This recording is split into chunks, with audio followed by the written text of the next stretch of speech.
وحده لا شريك له ونشهد أن سيدنا ومولانا محمدا عبده ورسوله صلى الله تعالى عليه وعلى آله وصحبه وبارك وسلم.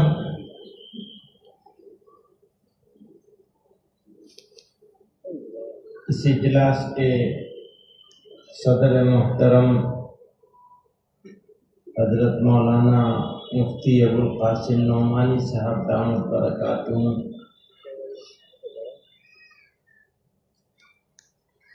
اور جمعیت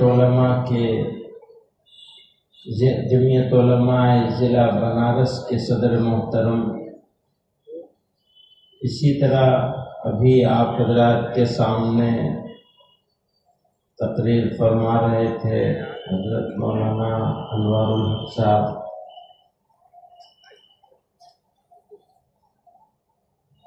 کل ان کے والد کا انتقال ہوا اور آج یہاں یہ موجود ہے ماشاءاللہ. تو کیسے اولو العزم لوگ ہوتے ہیں آپ ان کو دیکھ کے سمجھ سکتے ہیں.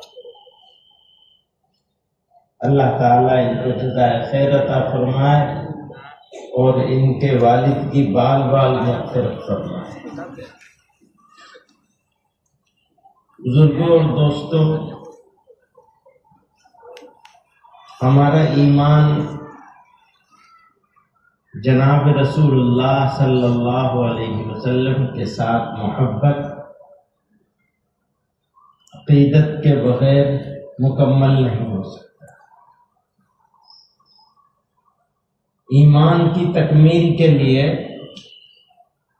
ان کے ساتھ محبت، ایسی محبت کہ بندہ ہر چیز قربان کرنے کو تیار رہے.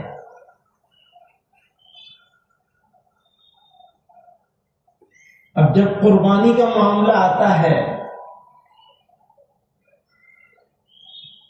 تو جان، مال، اولاد، ماں باپ، ہر چیز قربان کی جا سکتی ہے. اور اگر ہر چیز قربان کرنے کو تیار نہ ہو تو محبت کے معیار پہ پورا نہیں اترے گا.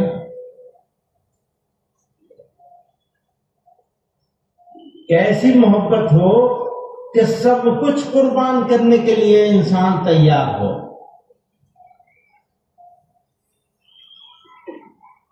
الحمدللہ اللہ تعالی پر ایمان رکھنے والے اور جناب رسول اللہ صلی اللہ علیہ وسلم سے محبت کرنے والے لوگ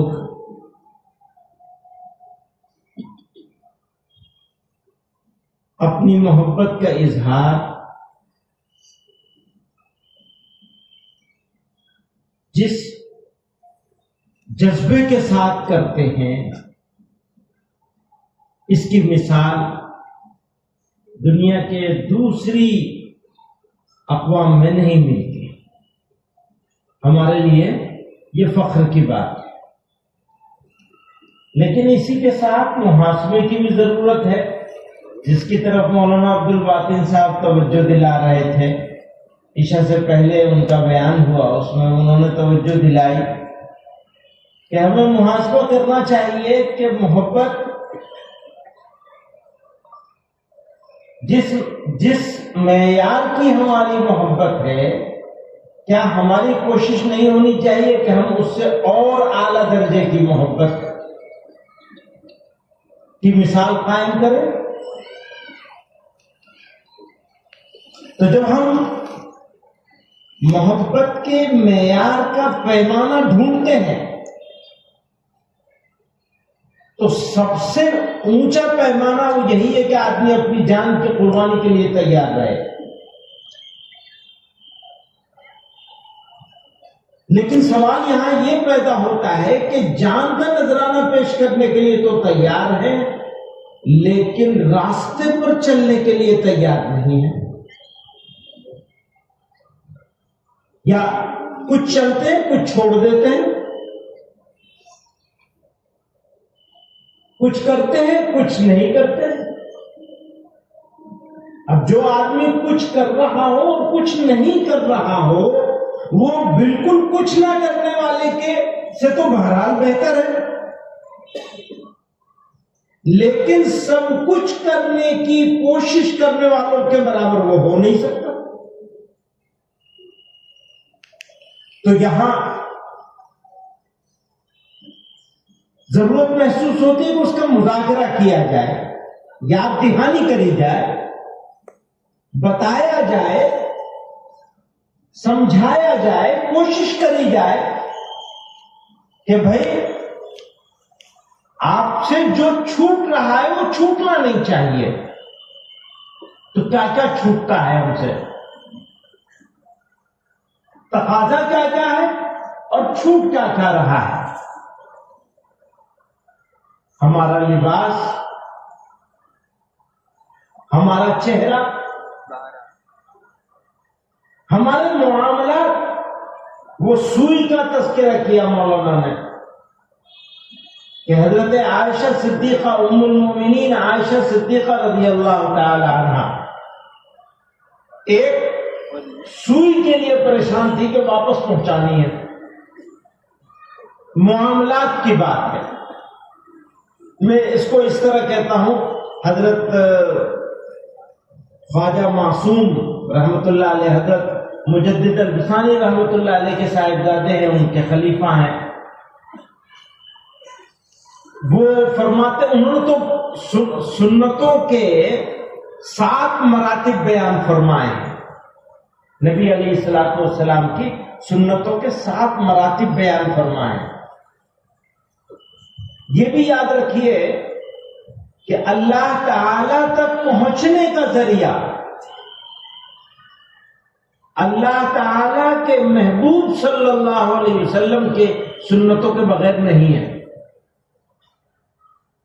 نہیں پہنچ سکتے. آپ ہوا میں اڑنے لگے, پانی پہ چلنے لگے, لیکن آپ جناب رسول اللہ صلی اللہ علیہ وسلم کی سنتوں کا اہتمام نہیں کرتے تو آپ اللہ والے نہیں ہو سکتے.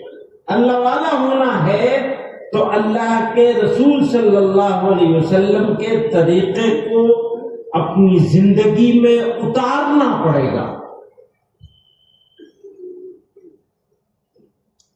تو انہوں نے حضرت خواجہ معصوم نے 7 درجات بیان کیے ہیں.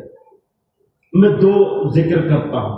ایک ہوتی ہیں معمولات کی سنتیں, کھانا پینا, کپڑے, اٹھنا بیٹھنا, سونا, مسجد میں کیسے داخل ہوں گے, مسجد سے کیسے نکلیں گے, بیت الخلا میں کیسے داخل ہوں گے, بیت الخلا سے کیسے نکلیں گے, اور غرض وہ جو آدمی کے صبح سے شام تک میں جو جو معمولات ہیں ان کی سنتوں کا اہتمام کرنا, یہ ایک درجہ ہے. فرمایا اس سے اونچے درجے کا, اس سے اونچا درجہ یہ ہے کہ حضور علیہ الصلوۃ والسلام کے معاملات کے بارے میں اہتمام کرنا, کہ ان کا دوستوں کے ساتھ کیسا معاملہ تھا, دشمنوں کے ساتھ کیسا تھا, گھر والوں کے ساتھ کیسا تھا, بچوں کے ساتھ کیسا تھا, جن کے ساتھ کاروبار ہو سکتا ہے ان کے ساتھ کیسا تھا, محلے والوں کے ساتھ کیسا تھا, یتیموں کے ساتھ کیسا تھا, بیواؤں کے ساتھ کیسا تھا. غرض معاملات جتنے طرح کے ہو سکتے ہیں وہ پیغمبر علیہ الصلوۃ والسلام کے کیسے تھے. تو معمولات کی سنتوں کے ساتھ معاملات کی سنتوں کا اہتمام کرنا یہ ہمارے لیے لازم ہے, ضروری ہے. اسی کے تحت صلہ رحمی ایک بہت ضروری چیز ہے. صلہ رحمی وہ اس لیے ضروری ہے اور اس کا تذکرہ بھی اس لیے ضروری ہے کہ ہمارے رشتے اپنے گھر والوں کے ساتھ، بھائیوں کے ساتھ، بہنوں کے ساتھ عموماً خراب ہیں، یا اگر خراب نہیں ہے تو اس معیار پہ نہیں ہے جس معیار پر بھائی بہنوں کے ساتھ ہونے چاہیے۔ اللہ اور اس کے رسول صلی اللہ علیہ وسلم ایک بڑی یونٹ کی شکل میں ہم کو دیکھتے ہیں اور چاہتے ہیں کہ ہم ایک امت بن کر ایک ایسی بڑی یونٹ کی شکل میں ہو جہاں ہمارے بیچ میں اگر اختلاف بھی ہو تو مخالفت تک نہ پہنچے، لڑائی اور دشمنی تک نہ پہنچے۔ اختلاف ہونا فطرت ہے، بھائی بھائی کے بیچ میں اختلاف ہو سکتا ہے، ان کا طریقہ کچھ اور ہے، ہمارا طریقہ کچھ اور ہے، لیکن مخالفت نہیں ہونی چاہیے۔ اور سگے بھائیوں کے ساتھ، سگی بہنوں کے ساتھ تو یہ فرمایا بھائی اگر تم نے صلہ رحمی کری تو رزق میں اور عمر میں برکت عطا کر، برکت دے دی جائے، عمر میں بھی برکت ہوگی اور رزق میں بھی برکت ہوگی، اور جو قطع رحمی کرے گا وہ ہم میں سے نہیں۔ جناب رسول اللہ صلی اللہ علیہ وسلم نے فرمایا آپ قطع رحمی کریں گے، آپ ہم میں سے نہیں۔ آسان طریقہ ہے، ہم لوگ آج بھی یہ ارادہ کر سکتے ہیں کہ قطع رحمی اگر نہیں کر رکھی ہے تو صلہ رحمی میں بھی ایک درجہ اور اچھا بہتر کرنے کی کوشش کریں۔ جیسا تعلق ہے بھائی سے، بہن سے، بھتیجے سے، بھتیجی سے، اس کو اور بہتر کریں گے۔ ہو سکتا ہے اچھا ہو، لیکن آپ اور اچھا کر سکتے ہیں۔ اور یہ کوشش آپ کو، جیسا کہ پیغمبر علیہ الصلوۃ والسلام نے فرمایا، اسی طرح سے جب ایک بڑی یونٹ کی بات کر رہے ہیں ہم، تو پھر ہمارے بیچ میں اور ہمارے محلے والوں کے بیچ میں ہمارا رشتہ کیسا ہوگا، ہم ان کے ساتھ کیسے کریں گے؟ شہر والوں، کوئی مسلمان ہو، کوئی مسلمان کسی دوسرے مسلمان کے ساتھ، ایک تو سبھی کے ساتھ اچھا ہونا چاہیے، مسلمان کی قید نہیں، لیکن مسلمان کے ساتھ اور بہتر ہونا چاہیے، رشتہ داروں کے ساتھ اور بہتر ہونا چاہیے، بھائیوں کے ساتھ اور بہتر ہونا چاہیے، نوجوانوں کا اپنے ماں باپ، والدین کے ساتھ۔ آج کی تاریخ میں جتنی شکایت والدین کو اپنے بچوں سے یہ ڈر، شکایت سے زیادہ ڈر ہے۔ کوئی کہہ رہا تھا بھائی ہم تو ایسے تھے کہ اپنے ماں باپ سے بھی ڈرتے تھے، اب ہماری داڑھی سفید ہو گئی، ہمیں اپنے بچوں سے بھی ڈر لگتا ہے۔ ایسے زمانے کے لوگ ہیں کہ جو اپنے والدین سے بھی ڈرتے رہے اور اب اپنے بچوں سے ڈرتے ہیں، اور قرب قیامت کی نشانی ہے کہ والدین اپنے بچوں سے ڈرنے لگیں گے۔ اگر بول دیا تو خفا ہو جائے گا، ناک چڑھ جائے گی بیٹے کی۔ کس کو ڈر لگتا ہے؟ ماں کو ڈر لگتا ہے، باپ کو ڈر لگتا ہے۔ 100 مرتبہ سوچ کے بولتے ہیں ماں باپ کہ کہیں ایسا نہ ہو کہ بچے کو بری لگ جائے بات۔ یہ ہمارے ہو رہا ہے چاروں طرف۔ میں بچوں سے پوچھتا ہوں، اپنے جوانوں سے کہتا ہوں، یہ نعمت ہے۔ وہ جو مشہور حدیث ہے جناب رسول اللہ صلی اللہ علیہ وسلم کی کہ مسجد میں تشریف لائے صحابہ کرام انتظار فرما رہے تھے، جمعہ کا دن تھا، جمعے کی نماز کے لیے تشریف لائے۔ ایک قدم پہ وہ جو ممبر پہ ایک قدم آپ نے رکھا، قدم مبارک، آمین فرمایا، دوسرے پر آمین فرمایا۔ جب آپ آمین فرما رہے تھے سب صحابہ کرام نے بھی آمین فرما دیا،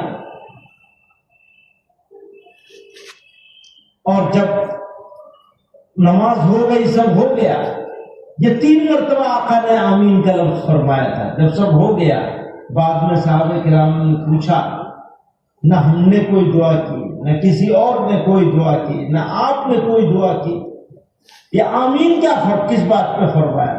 کہا اللہ تعالیٰ کے حکم سے جبریل علیہ السلام تشریف لائے اور 3 بدبختوں کو بددعا دی، 3 لوگوں کو بددعا دی تھی، وہ 3 بدبخت ہیں۔ اللہ کے حکم سے بددعا دینے کے لیے حضرت جبریل تشریف لائے تھے جمعے کی نماز کے وقت، اور وہ بددعا کری انہوں نے، اور جناب رسول اللہ صلی اللہ علیہ وسلم نے آمین کہا، اور تمام صحابہ نے آمین کہا۔ بتائیے ان 3 بدبختوں کی بخشش ہوگی؟ کوئی گنجائش رہ گئی ہے؟ ایک وہ جس کے سامنے جناب رسول اللہ صلی اللہ علیہ وسلم کا نام نامی، اسم گرامی لیا جائے اور گونگوں کی طرح بیٹھا رہے، درود نہ بھیجے، آپ کے نام سن لے اور درود نہ بھیجے، اس کے لیے اللہ تعالیٰ نے بددعا کروائی حضرت جبریل سے، آقا کی خدمت میں بھیجا۔ اور دوسرا وہ جس کو رمضان کا مبارک مہینہ ملے اور وہ اس مہینے میں عبادتیں کر کے اپنے آپ کو جنتی نہ بنا سکا، اس کو بددعا دی۔ اور تیسرے کون؟ والدین میں سے دونوں یا دونوں میں سے کوئی ایک ملا اور وہ ان کی خدمت کر کے اپنے لیے جنت نہ لے سکا، جنتی نہ بن سکا، جنت کا حقدار نہ بن سکا، اس تیسرے بدبخت کو بددعا۔ تو والدین میں سے کوئی ایک ملے، اگر دونوں ہو تو خوش نصیب ہے، اس سے بڑی خوش نصیبی کچھ ہو نہیں سکتی۔ میں تو جوانوں سے کہتا ہوں بہت زیادہ کچھ کرنے کی ضرورت نہیں ہے۔ ہر جگہ میں یہ بات پوچھتا ہوں اپنے دوستوں سے، بھائی کتنے دن ہو گئے تم نے اپنی ماں کے منہ میں ایک لقمہ ڈالا؟ کبھی باپ کی کبھی جوتی سیدھی کر دی، کبھی جوتے پہ پالش کروا دی، کبھی اس کا پیر دبا دیا 5 منٹ کے لیے؟ تم تھک گئے ہو گے، لاؤ میں تمہارا پیر دبا دیا۔ ہوتی ہے کسی کو؟ یہ توفیق نصیب ہوتی ہے؟ اب والدین سے پوچھو تو ان بیچاروں کا کیا حال رہتا ہے؟ وہ کوئی بات ٹوکنا بھی چاہتے ہیں، غلط بات دیکھتے ہیں ٹوکنا بھی چاہتے ہیں، تو 100 مرتبہ سوچتے ہیں پھر ٹوکتے ہیں۔ اور اگر کوئی بچہ ایسا ہے جس نے یہ حق دے رکھا ہے کہ ماں باپ اس کو ٹوک دے، ڈانٹ دے، تو یہ خوش نصیبی ماں باپ کی تو ہے ہی، بچے کی تو ہے ہی، ماں باپ کی بھی خوش نصیبی ہے۔ ایسے بچے کہاں ملتے ہیں کسی کہ باپ بے فکر ہو کے ڈانٹ ڈپٹ کر لے، اسے یہ اطمینان رہے کہ میرا بچہ جو ہے اس سے ناراض نہیں ہوگا اگر میں ڈانٹ ڈپٹ کر لوں گا۔ اتنا ہی حق دے دو ماں باپ۔ میرے دوستو، اللہ تعالی نے، یہ اچھی بات ہے یہاں ماشاءاللہ لوگ موجود ہیں، سب دیندار ہیں، جوان لوگ بھی اچھے دیندار لوگوں کا ہی مجموعہ ہے۔ جمعیت علماء بنارس ان اکابر کی وجہ سے 100% مبارکباد کی مستحق ہے۔ ایک نہیں، بہت سارے پروگرام چلا رہی ہے۔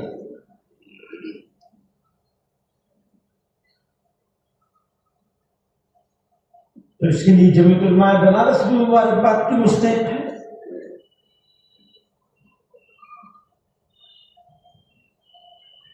لیکن جتنا کر رہے ہیں اس سے اور زیادہ کرنے کی ضرورت ہے۔ بہت بڑا بیک لوگ ہے ہمارے پاس، بہت سارے کام یہ چھوٹے ہوئے ہیں. جیسے دینی تعلیمی بورڈ کی بات ہوگی تو جب تک 100% بچیوں اور بچوں کو دینی تعلیم ہم دینے میں کامیاب نہ ہو جائے تب تک ہمارا کام ادھورا ہے. اصلاح معاشرہ کے لیے گھر گھر دروازے کو کھٹکھٹانا لے. جب تک ہر گھر میں ہم پہنچ نہ جائیں، ہماری شادیاں، ہمارے معاملات، ہمارا کاروبار، ہمارا بزنس، ہمارے گلی محلے، ہمارا علاقہ، ہمارے گھر، ان کے سدھارنے کے لیے جب تک کوششیں لگاتار نہیں ہوں گی تب تک تبدیلی نہیں آئے. اور بدلاؤ تو اندر سے ہی آتا ہے، باہر سے نہیں آتا. بدلنے کا عمل باہر سے نہیں ہوتا، اندر سے ہوتا ہے. اگر اندر سے ہم بدلیں گے، یہ ارادہ کر لیں گے، ہم جوان لوگ یہ ارادہ کر لیں گے کہ والدین کو خوش رکھنا ہے، ہر حال ان کی خدمت کرنی، اور خدمت کرتے کرتے کرتے کرتے اللہ کو راضی کر لینا ہے. اور جن کے اتفاق سے نہیں رہ گئے ان کے لیے بھی موقع ہے خدمت کا کہ وہ ان کی مغفرت کے لیے دعا کریں. نیک اولاد ہو تو آپ نیکی کریں گے، اللہ میاں سے اپنے والدین میں سے جو گزر گیا اس کے لیے دعا کریں گے، کچھ نیکی کر کے ایصال ثواب کریں گے.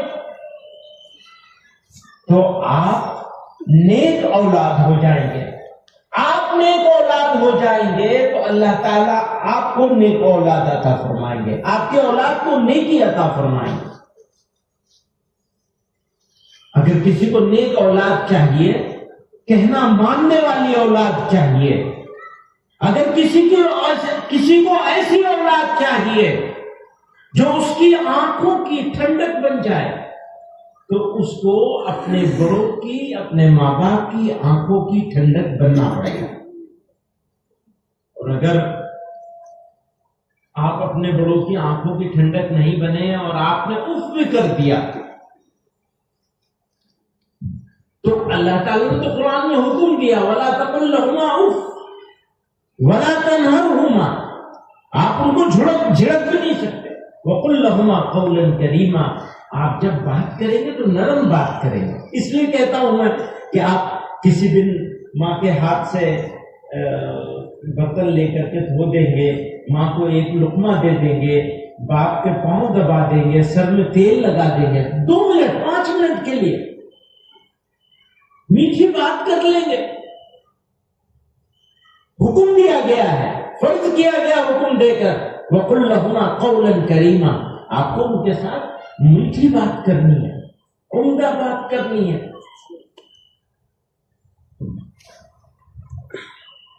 تو اگر آپ کریں گے تو آپ کو نیک اولاد ملے گی. وہ آپ کی اولاد آپ کی آنکھوں کی ٹھنڈک ہو جائے گی.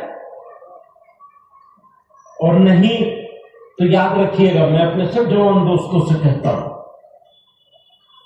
یاد رکھنا اس بات کو، یہ وہ گیند ہے جتنی زور سے تم دیوار پہ مارو گے اس سے زیادہ زور سے یہ تمہارے پاس واپس آئے گی.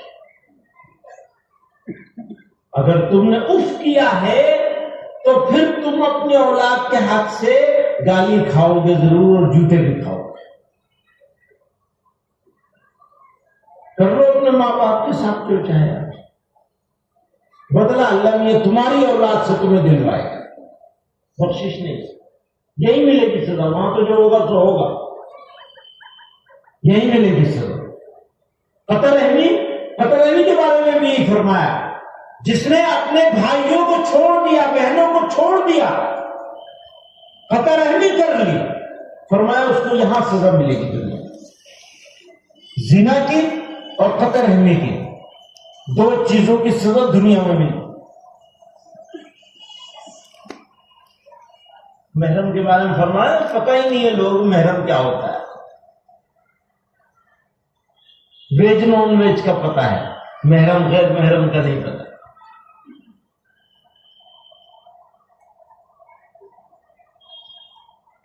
تو میں جمعیت علماء کی بات کر رہا تھا. کثیر جہتی کوشش کرنی پڑے گی جمعیت علماء کے خدام کو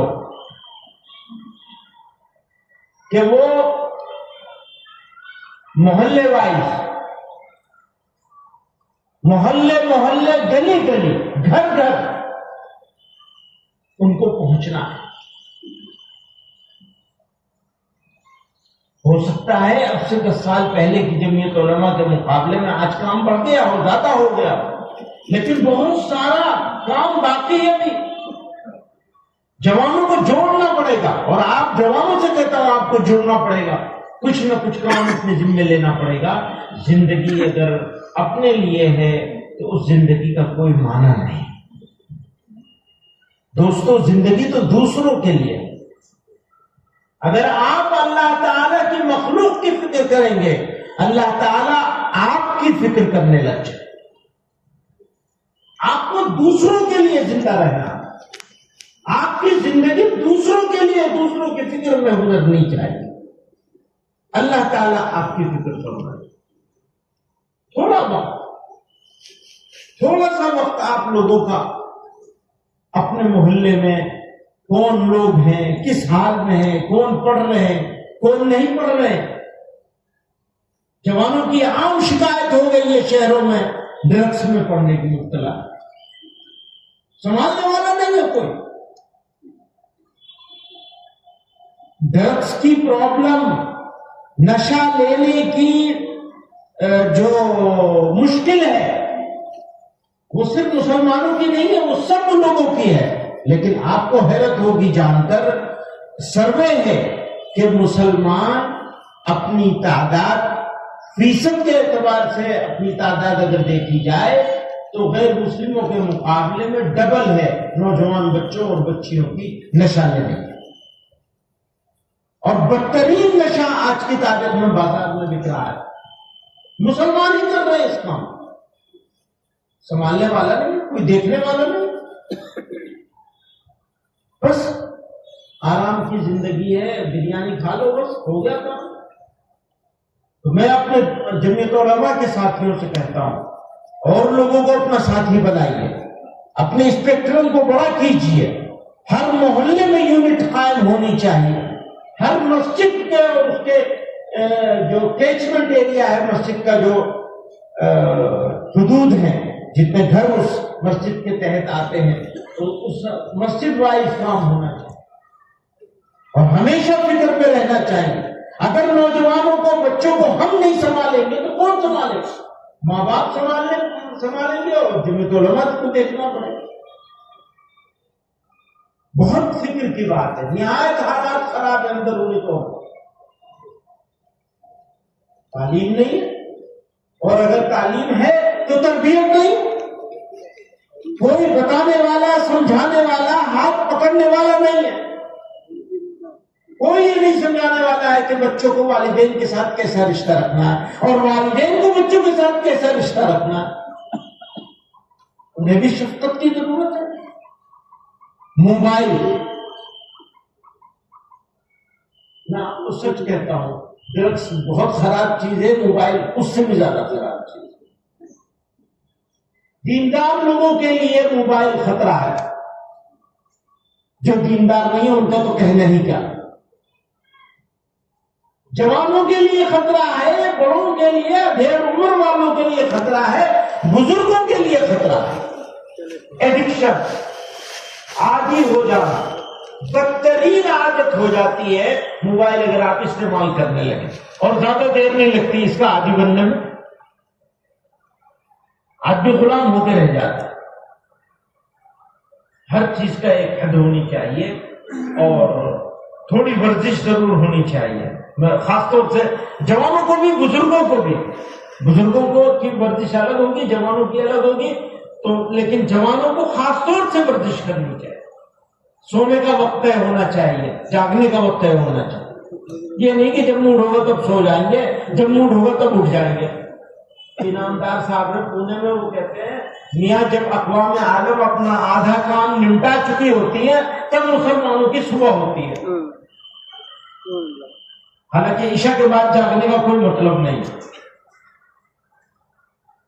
کسی کام کے لیے جلدی سے کچھ کام ہے جلدی جلدی نمٹاؤ اور سو جاؤ، اور فجر سے پہلے اٹھ جانا۔ آدمی فجر کی نماز کے لیے مسجد جانا ہے، اس فکر کو لے کر کے سوئے گا، عشاء پڑھ کے اور فجر کی نماز جماعت سے پڑھنی ہے، اس کی فکر لے کر کے سوئے گا، تو اگر تہجد نہیں بھی پڑھ سکے گا تو بھی تہجد پڑھنے والوں میں شامل کر لیا جائے، اور پڑھ لے تو سبحان اللہ کہنے کیا، سونے پہ سوا گا۔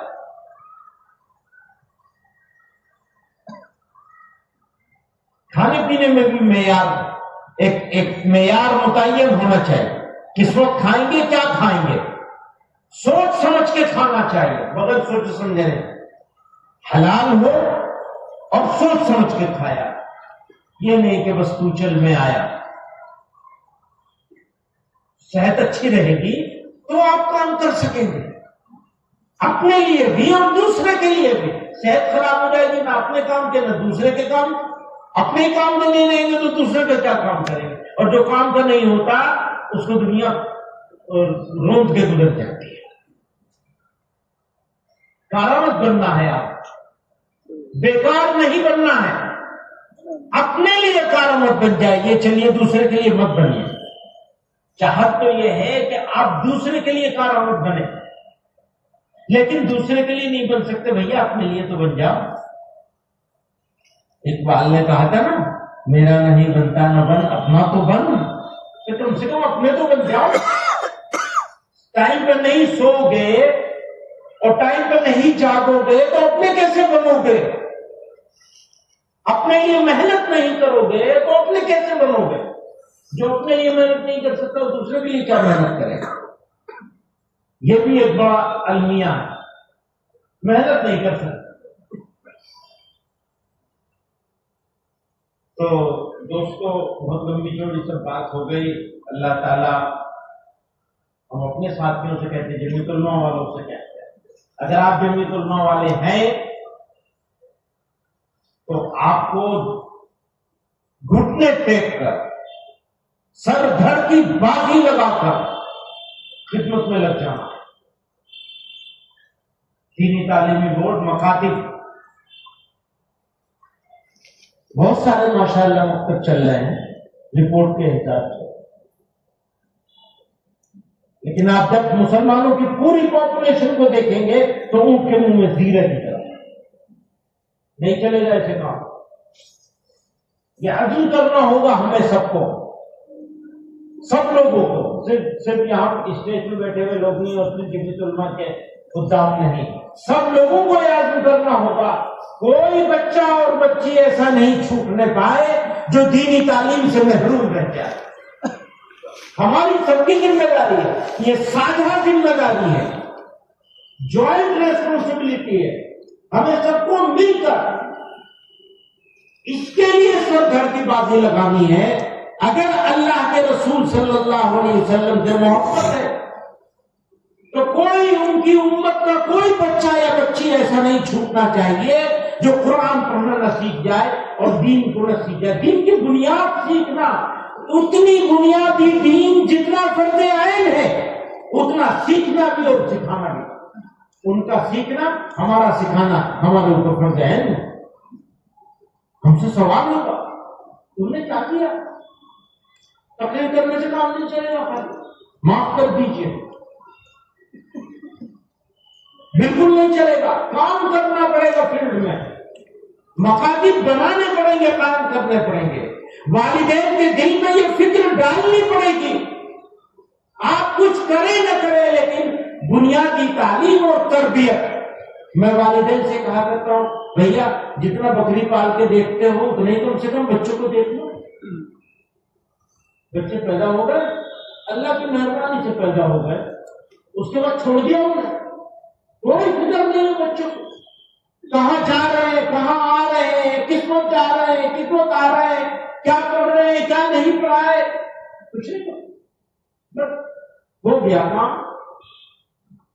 کرتا پاجامہ پہنا دیں گے، نام محمد فاضل لگ دیں گے، ہماری والدہ مرحومہ کہا کرتی تھی